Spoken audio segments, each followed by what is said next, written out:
Hey everyone, 2 developer updates in a week. Um, so I thought it was important to document, not just in the regular dev updates where I usually talk about features being added in. In version 1.0.34, we talked about adding in, the refresh days and building out more stuff. And I think that with a lot of engineering and a lot of startups, it's always about adding product velocity, and it usually manifests in the form of adding more features, adding more stuff, more.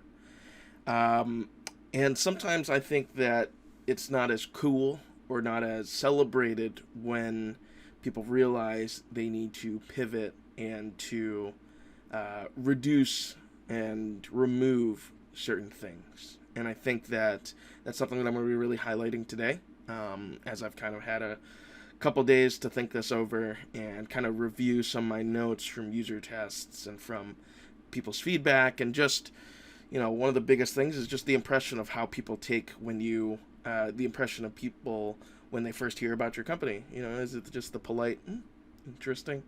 Which generally shows a lack of excitement over what you're describing, versus something that's like, oh my gosh, I really need that now.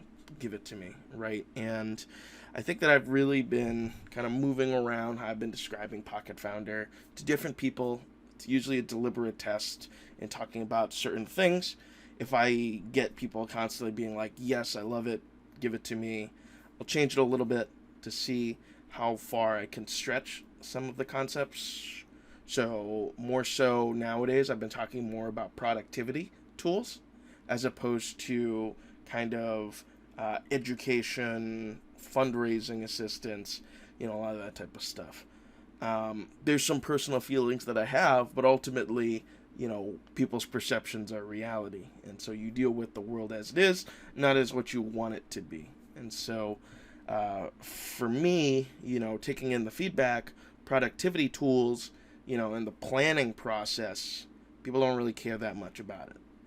I think that's, indicative of a larger problem of, the lack of kind of midterm, long term thinking. And it's very much like in the now, which absolutely makes sense. Everyone's resource constrained in a startup. Even in Pocket Founder, it's very easy to be focused on like, the thing didn't work and I gotta really like fix this right now, as opposed to kind of looking into the future and being like, well, did the thing that I'm freaking out over right now, does it actually matter in the long run, right? Or should we just drop this problem entirely and focus on something else, right? So for me, just understanding how people have been taking the planner, it's a good idea, good concept, not the best execution, and not what is the most important thing. So I think that planning is too difficult, and some of the things that come with it is not the UI necessarily of existing planning tools. It's just that people both don't want to do it, so it's not something that's habitual for a lot of people. Nor is there really like a standard template on how to do startup planning. So everything's really like sit down with your mentors, talk it out. It's different from every mentor, it's different from every week, it's different from person to person, company to company, which makes it very challenging from a software perspective on how to release a product for planning. Um, that being said, I think that there are certain things that I can be building going in the future and focusing more time on, um, more so than what we're currently been working on, which is like creating the work schedule and creating all that type of stuff. I think that stuff was um, piece of the larger puzzle, but not a crucial piece. And so looking forward, what I'm going to be really focusing on is the actual planning in and of itself. So let's go over to the goals, milestones, and tasks. So, I think that the usual KPI portion is too much for early stage startups, and I had a discussion with a few different people from different backgrounds, right? And it really revealed to me what the actual problem was. So in an early stage startup, you're more product focused, you're more engineering focused. You got to create something and, let the world, test it out and see if there's some form of fit there, right? That product market fit. Which is different than in a later stage startup where you're more so like, great, we know that this works, people want it, we got to get this in front of as many people as possible and close against the people whom have noticed our success and are creating complementary or opposing products, right? And so those two things are different. In a KPI world, it's numbers based, it's very good for sales and marketing, less so on the product side. And so what I've realized over time is that it's not GMT or KPIs, it's actually both. So I've had discussions with engineers, and KPIs just don't make sense with an engineering team. You're not talking about like tracking metrics in lines of code or, talking about number of users served or all that type of stuff. That stuff's somewhat interesting, but not necessarily the need of a product organization, right? To be able to have user feedback and work through things in an agile fashion, right? It's not necessarily compatible with generally the business numbers of, hey, have you hit your sales number? Have you hit your, user eyeball numbers, your CAC LTV ratios, all that type of stuff on the sales and marketing side, right? So when we look at like goals, milestones, and tasks, it works from an engineering perspective because we're talking about things to build, an end state, right? So more of like an OKR, right? Than an actual metrics-based KPI, right? There are certain organizations at scale where KPIs become necessary. In an engineering organization, that's usually around like uptime and, IT or customer service. So, the ability to help people, how fast are we turning around tickets and those types of stuff. But that's a totally out of the realm of imagination for most startups, right? It just doesn't matter. You're just talking about shipping product, getting the product into people's hands. They want this. Okay, is that what they actually want? Let's investigate that. Okay, we agree that that's something that they really need and, they're going to be willing to pay for. So let's put that up there as a goal to finish that. Milestones, what it looks like. Okay, these are the individual tasks that the engineers have to do, right? That makes a lot more sense for an engineering organization. And I think that, kind of in my mind, right, I've been kind of focusing too much on one side and kind of, poo-pooing on the other side, to be completely honest, not realizing that, it's one and the same, that a company at scale will still be using goals, milestones, and tasks as well. And, for the engineering organization, for the marketing and sales side, maybe using it as like kind of more vague, kind of higher level strategic planning, layering it over a more granular KPI system to track individual numbers. So that was me waxing poetically that goals, milestones, and tasks is going to be changing and how I'm going to be approaching it. So more from a product perspective, and so more emphasis in the app will be put towards letting people understand that goals, milestones, and tasks are more for an engineering perspective, and KPIs will be included into the app. It's just some simple changes to the GMT architecture. I built it in a way that it was going to have numbers, right? Because I thought, that way it could seamlessly transition your goals, milestones, and tasks to KPIs. As it turns out, when you evolve, you're going to have both, right? And so, thankfully, since I've already done the legwork, we're going to be able to have two separate things there, right? But you're kind of going to unlock one at some point when a sales and marketing organization within your startup makes sense, right? When you hire that VP / director of sales or that VP of marketing, chief marketing officer. So those are some pretty substantial changes already. Another substantial change just across the board is I'm removing planning as being its own separate tab.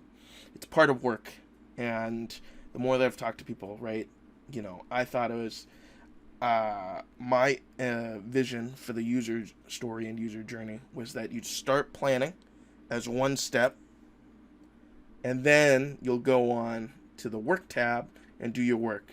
So planning is to add stuff to your plate, and work is to get rid of it, right? I've combined those together. It's just going to be the work tab. The reason for that is one part, what I just explained, that goals, milestones, and tasks, KPIs coming together, and we're just going to streamline it so that you can add and remove at the same time. It's what I've been hearing from people, right? The to-do list shouldn't be segmented between adding stuff to the to-do list, and then you can remove it. As with most usual to-do lists, you're crossing stuff off and you add stuff all at the same time, ad hoc, all that type of stuff. So really just rethinking the screen here and adding in some of the stuff that were in the to-do list, right? Merging those two together, right, to make it a more unified experience, right? So that you're not like planning, okay, I'm going to be adding stuff here. Oh, I'm going to go over here, and now I'm going to be removing stuff, crossing stuff off the list in that way, right? Another thing that I've noticed, and this will be talking about feature ads, right? I didn't get much into features that were going to be added in future stuff. With the Operation Montgomery that's going on, there was a focus on planning. And I think it coincided really well that a lot of people were wondering where the education portion was. The Pocket Founder used to be described as Duolingo, but for startups, right? The origin of this idea came from the need to be able to teach founders, right? And wanting to teach founders, and in the process of like having the contextual information of how your business is working as you track the things that go on in your startup, you're able to learn, and given that the app has full context over where your company's doing, where the deficiencies potentially are, be able to showcase you or show you different recommended courses and workshops that can help you shore it up. Especially if you bring up that, like, hey, I think we're doing pretty bad at sales. Let's go through a sales workshop to be able to, either revamp the sales team, expand the sales team, fix all those different types of issues, whether it's branding, messaging, what does our CRM look like, all those different types of teachings that can be provided, right, that are not in the app currently, from customer interviews, from people who've been using Pocket Founder. They're always wondering where it is, right, given that that's what it is. More emphasis will be put on that in this current operation. The Connect tab will be moving to a separate app. I think that Connect was a really interesting idea. Everyone doesn't like LinkedIn that much. I know I post a lot on LinkedIn, but it's not really a good social network for founders and for startups in general. There are three main groups: founders, mentors, and investors in the early stage. LinkedIn really focused on the employees portion of it, and large at-scale business leaders. It's really who gets the most benefit out of LinkedIn. When you connect on LinkedIn, if you're a founder, you're just going to be bombarded with a bunch of sales things. There's people who create websites, marketing agencies, different go-to-market agencies. They'll be bombarding you. I get it all the time, right? And I see it. Your DMs are just blasted with all that type of stuff and all the connections, right? And nobody builds meaningful connections there. And people aren't reliably going on to the website. My thought was that the Connect tab could be in the app that you're ideally going to be habitually using over and over again, be able to have a place where you connect with founders and just be able to create the social experience in there. That was an interesting idea, and the execution was quite lukewarm, given that, um, you know, incumbent on what I had said earlier, the habit needs to be formed in coming to the Pocket Founder app before you go on and connect with people. So ultimately, I think that it's best if I continue experimenting with Founder decks on a separate app, and there will probably be a separate developer experience updates with that, as opposed to having it laying around in the Pocket Founder app. I'm not really doing anything with it, and I think that it distracts from the main experience. So I will be removing the Connect tab and settings. I need the debug screen for myself, but I could probably disable the settings screen unless people are. I don't think neither of these buttons work, so that profile doesn't matter. And the debug screen, you could reset your data, I guess, the whole time. Log out just takes you back to the splash screen. So you can start the experience over again, but you already have data, so there is no login. So log out doesn't really, it's kind of meaningless. And the stored value is more for me to, like, it literally says that. So the screen will probably go away and be hidden in some way, so I can still have access to the debug screen, so that I can figure out what's wrong with people's apps and different types of stuff like that. But that'll be hidden from regular users. The profile, all that type of stuff, I'm going to have to rethink when the profile was built with the Founder decks in mind. And there's a lot of stuff that I want to do with the Founder decks, but that's probably a separate app, right? And one that might be reconnected to Pocket Founder at some point, but right now it's a major distraction. So, kind of a bit of doom and gloom in this thing, right? It always feels bad. I'm like extracting stuff. I have this is just like taking things out, but it